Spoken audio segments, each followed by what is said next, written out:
하나님이 주시는 말씀 고린도후서 6장 5절에서 8절까지 한 절씩 교독할게요. 고린도후서 6장 5절에서 8절까지 한 절씩 교독합니다. 매맞음과 갇힘과 난동과 수고로움과 자지 못함과 먹지 못함 가운데서도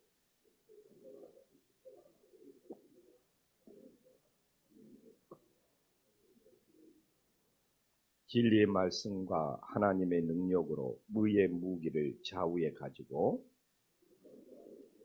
그래 있으며 악한 이름과 아름다운 이름으로 우리는 속이는, 제가 이게 고린도전서 후서를 볼 때는 한 4개, 5개의 파당이 고린도 교회에 있다는 것을 전제로 늘 하나님의 말씀을 봐야 돼요. 그래서 저도 오늘 우리가 이제 이렇게 말씀을 5절도 보고 6절도 보고 어제 또 4절도 봤지만 사도 바울이 4절부터 보면 많이 견디는 것과 환난과 궁핍과 고난과 오늘 보더라도 매맞음과 갇힘과 난동과 막 수고로움과 자지 못함과 먹지 못함 가운데 세계 선교 역사 속에서도 오늘까지도 바울처럼 이렇게 헌신하고 수고하고 충성한 선교사가 있을까요? 근데 고린도 교회가 제가 늘 말하잖아요. 파당이 나눠져 있으니까 이런 바울 같은 선교사도 비난과 비방과 배척을 받는다 이거죠. 그렇게 파당이 무서워요. 나는 이 정도 충성을 하고 이 정도 헌신하고 이러면 정말 모든 사람들한테 존경받고 인정을 받아야 되지 않습니까? 근데 고린도 교회가 파당이 갈라져 있으니까 어떻게 되는 거예요? 이런 바울이 비난을 받는다, 비방을 받는다, 배척을 받는다. 이게 이렇게 파당이 무서운 거예요. 야, 그래서 정말 파당이 나눠져 있는 곳에는 어떻게 보면 저는 늘 그 공동체, 그 사회에는 희망이 없다. 아무리 바울처럼 충성하고 헌신하고 봉사해도 4분의 3이 바울을 배척하고 비난하고, 제가 고린도 전후서를 보면서 이렇게 파당이 무섭구나. 그런 면에서 보면 어제도 제가 이야기했잖아요. 한국 사회의 가장 큰 위기는 경제도 아니고 무슨 저출산도 아니고 정말 어떻게 보면 이 사회가 당이 나눠지고 갈라져 있는 것이 이 사회의 가장 큰 위기라는 것이죠. 그래서 우리 그리스도인들은 그런 이 사회가 갈라져 있는 것에 편승하고 숟가락 얹는 것이 아니라 정말 화목해하는 직분의 사명을 감당하면서 기도할 수 있는 새해가 될 수 있기를 간절히 소망합니다. 그래야지 우리가 사는 세상에 뭔가 우리가 희망을 심어줄 수 있지.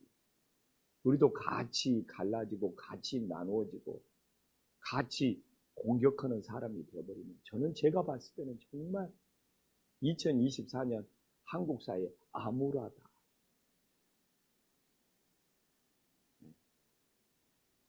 참 바울 보면 어제 우리가 바울이 받았던 첫 번째 시련이 환난과 궁핍과 고난이었다면 오늘 바울이 많이 견뎌야 되는 두 번째 부류는 무엇입니까?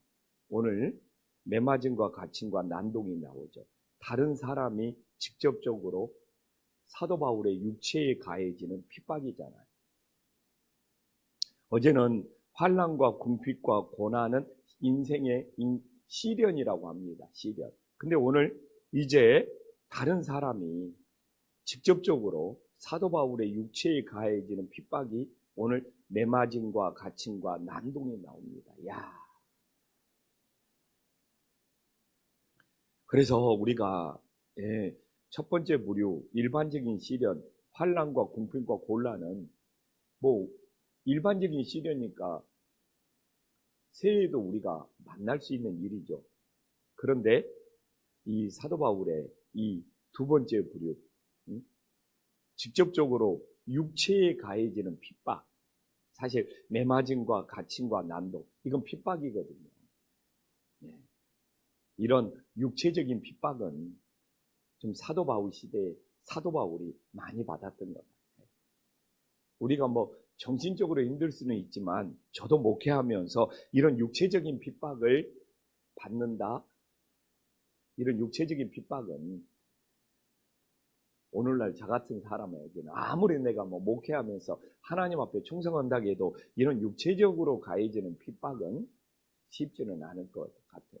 근데 이렇게 육체적인 핍박을 받았던 사도 바울도 파당이 갈라졌다는 것 때문에 비난을 받아야 했을 때 사도 바울의 마음이 어떠했을까? 또 우리가 5절에 많이 견뎌야 하는 세 번째 부류는 무엇입니까? 수고로움과 자지 못함과 먹지 못함이 나오죠. 세 번째 부류는 바울이 하나님의 종으로 스스로 짊어진 짐이죠.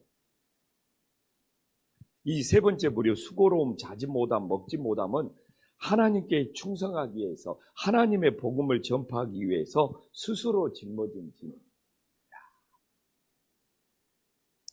이게 이제 사도 바울이 이 복음을 위해서 하나님을 위해서 얼마나 충성했느냐 그 깊이가 나오는 거죠. 제가 수고로움의 뜻을 찾아보니까 쉬지 않고 복음을 전파하는 수고로움.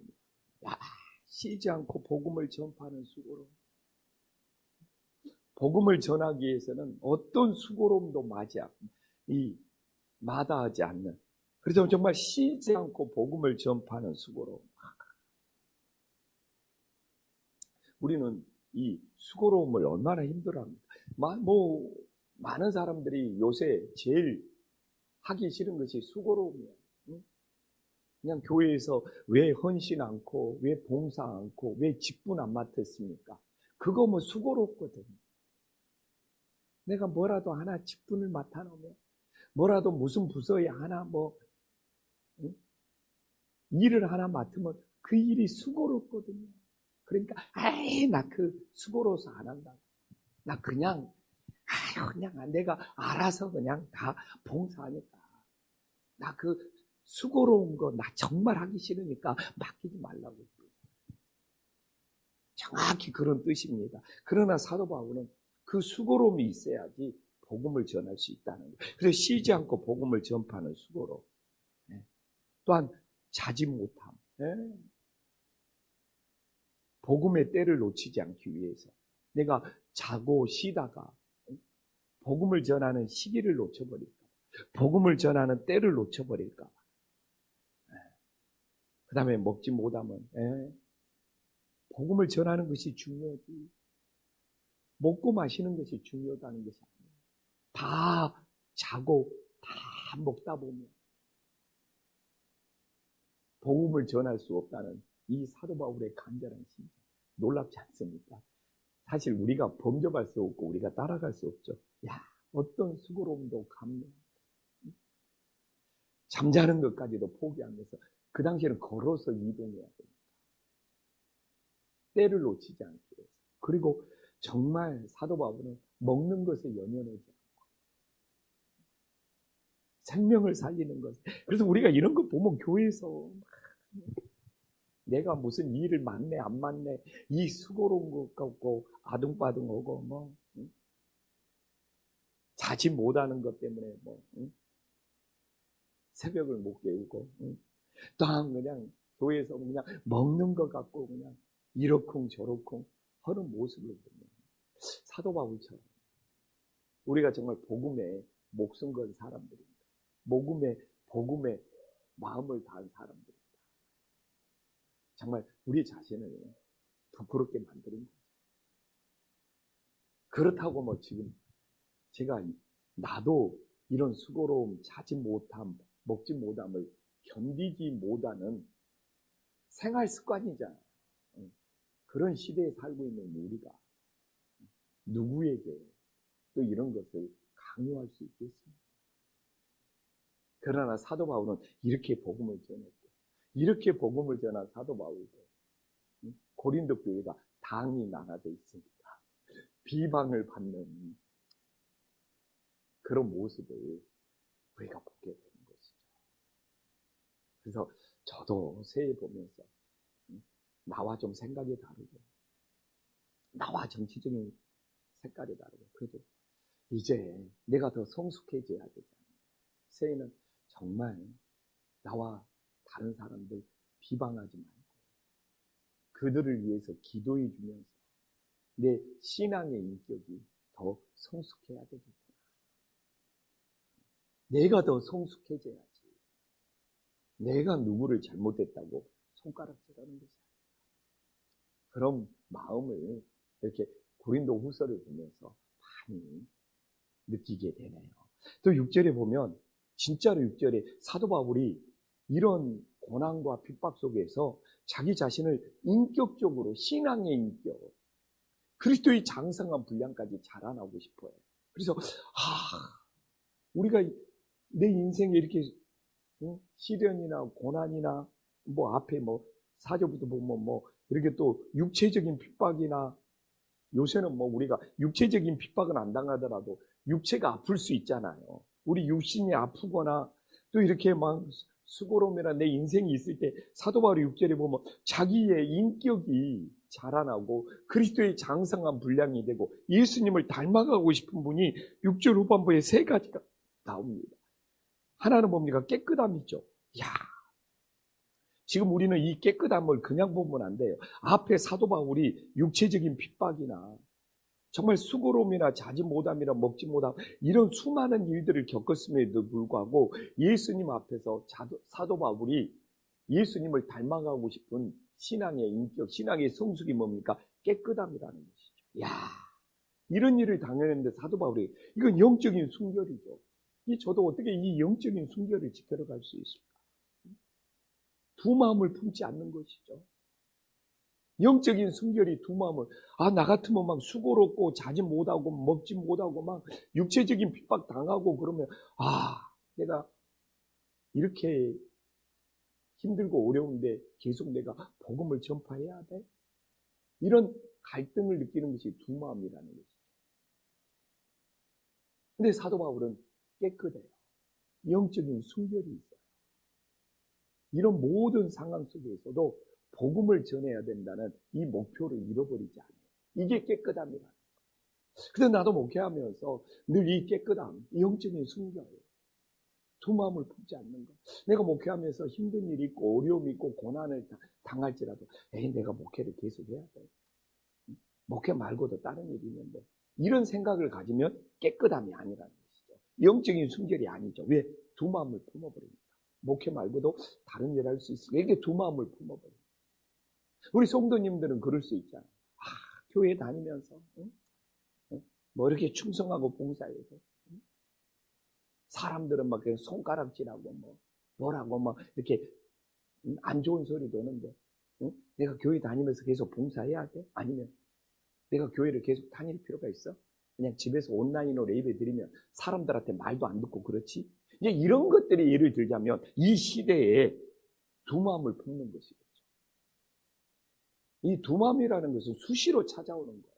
내가 한 길을 가야 되는데 다른 생각을 하는 즉시 두 마음이 되는 것이죠. 그러면 뭡니까? 깨끗함을 잃어버리는 거예요. 이 깨끗함은 영적인 순결이고 해야 되냐 말아야 되느냐 갈등 없이 오직 예수님 붙잡고 날아가는 거예요. 이게 진정한 이 시대의 깨끗함이 됨을 믿으시기를 간절히 소망합니다. 그리고 또한 사도 바울이 인격적으로 뭐란 겁니까? 지식이에요. 근데 지식의 은사도 있고 이 지식이 그 당시에 굉장히 중요했어요. 구원에 대한 지식입니다. 이 복음에 대한 지식입니다. 이걸 최고로 알았어요. 이 구원에 대한 지식. 이 구원에 대한 지식을 붙잡고 살아간다는 것이 그 당시에는 굉장히 그래서 저도 끊임없이 우리 성도님들한테 제가 성찬식을 하면서도 구원에 대한 지식을 심어주고 싶다니까요. 예수님의 십자가의 죽음이 우리의 죄를 짊어지고 우리의 죄를 다 가져간 것이고 예수님의 십자가의 보혈이 우리 몸에 흘릴 때 우리의 모든 죄가 다 용서를 받는 것이고 예수님이 부활하셨기 때문에 우리가 영원한 생명을 가졌다는 이 지식을, 구원의 지식을, 이 십자가의 지식을 끊임없이 전해줘야 된다. 이게 제가 이 시대를 보면서 그러는 거예요. 저는 기후재앙의 문제도, 환경의 문제도, 막 복지의 문제도 굉장히 중요하게 생각합니다. 근데 교회가 구원의 지식을 전하지 않고 구원의 지식을 모르면서 그런 일을 하고 있으면 교회는 사회단체가 되어버리는 거예요. 교회는 끊임없이 구원의 지식과 영적인 씨름을 해야 되는 거예요. 구원의 지식을 심어주고 구원의 지식을 전하고. 이 지난주도 제가 시편 84편 말씀을 하면서 마지막 결론에 제가 의도적으로 구원의 지식을 결론으로 집어넣는 거예요. 그냥 마지막 사람을 변화시키는 두 가지 방법은 회개하는 방법과 사랑하는 방법이 있다. 새해 우리가 새롭게 변화되기 위해서는 우리가 하나님 앞에 진심으로 회개해야 되고 진심으로 사랑할 때 우리가 변화된다 하면서 제가 구원의 지식을 심어놓는 구원의 지식이 들어가는 거죠. 예수님이 십자가에서 자기 생명을 아끼지 않고 우리에게 주는 사랑보다 더 큰 사랑이 우리가 그 사랑을 알면 내 인생이 변화될 수밖에 없죠. 그러니까 결국 사랑이 변화시킨다 하면서 그 사랑의 변화 속에 오늘 이 그노세이라고 그러죠. 그노세이. 이 그노세이라는 구원의 지식을 심어놓는. 그러면 이제 그 구원의 지식을 붙잡냐, 구원의 지식을 믿냐, 구원의 지식을 내 것으로 받아들이느냐에 따라서 그 인생이 달라지겠죠. 그래서 이 지식이라는 것이 굉장히 복음을 전하는 데는 중요합니다. 내가 이 복음의 지식, 구원의 지식을 알아야지 전할 수 있어요. 근데 사도 바울은 그게 더 강해진다는 거예요. 그게 더 깊어진다는 거예요.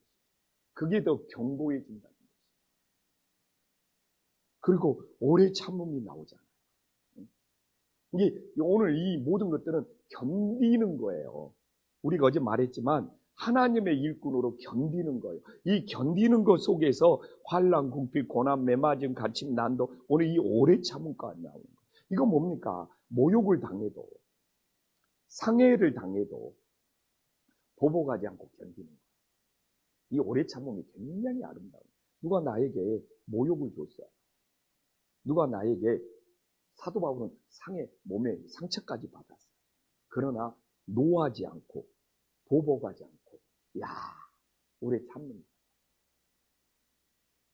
이 교회 안에서 누가 나에게 모욕을 줄지라도 누가 나에게 상처를 줄지라도 누가 나에게 아픔을 줄지라도 분노하거나 보복하지 않고 오래 참는 거예요. 그래서 정말 2024년 새해에 내가 배워야 될 것이 오래 참는 거구나. 정말 깨달았습니다. 오래 참는 거구나. 내가 교회에 목회하면서 누가 나에게 안 좋은 소리 들더라도 교회에 뭐 이러쿵저러쿵 소리가 들을지라도 내가 노하지 않고 첫 번째는 노하지 않아야 돼. 그래야지 보복을 않는답니다. 내가 먼저 이렇게 노하거나 흥분해버리면 이 오래 참음에 실패를 한다는 거예요. 네. 그래서 정말 사도 바울을 보면 근데 나는 위로도 받아요. 위로도 받아. 이런 사도 바울도 비방도 받고 비난도 받고 조롱도 당했는데 내가 이 시대를 살아가면서 얼마나 대단한 사람이라고. 목회하다가 무슨 한 소리 들었다고 내가. 이런 사도 바울도. 근데 이런 어떤 고난과 핍박과 힘듦과 또 오늘 이게 5절에 보면 이 수고로움, 자지 못함, 먹지 못함 이런 속에서 복음을 전했는데 그래도 그 안에서 예수님을 닮아가려고 하고 인격을 성숙시키려고 했던 사도 바울의 모습을 보면서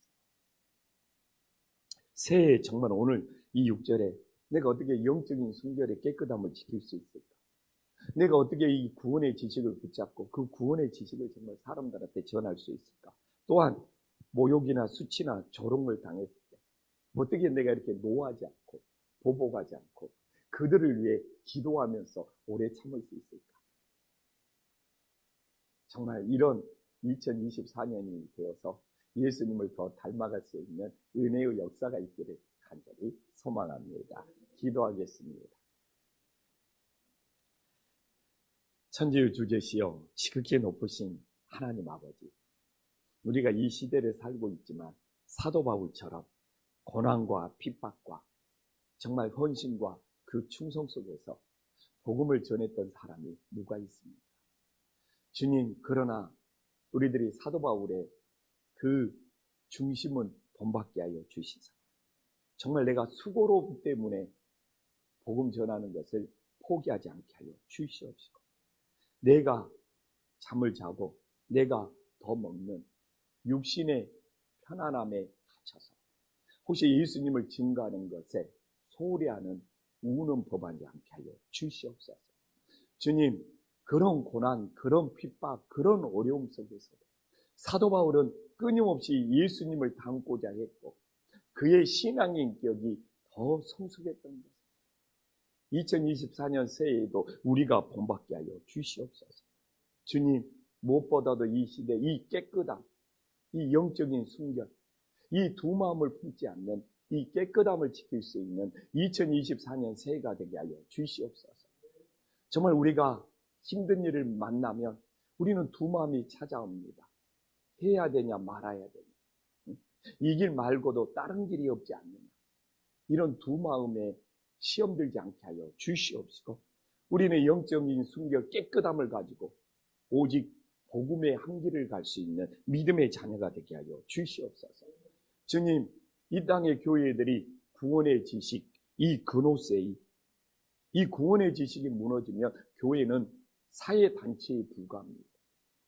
정말 이 예수님의 구원의 소식이 우리 교회의 본질이 되게 하여 주시옵시고, 모든 방법을 통하여 이 구원의 지식이 증거되고 전파될 수 있는 놀라운 역사가 일어나게 하여 주시옵소서. 주님, 우리는 금년 한 해도 이 오래 참음과 영적인 싸움을 해야 됩니다. 모욕을 당하거나 상처를 당하거나 공격을 당하거나 비방을 당할 때 내가 어떻게 분노하지 않고 정말 보복하지 않고 견딜 수 있는지, 정말 그 예수님의 사랑을 본받으며 나아가게 하여 주시옵소서. 예수님의 이름으로 간절히 기도 올리옵나이다. 아멘.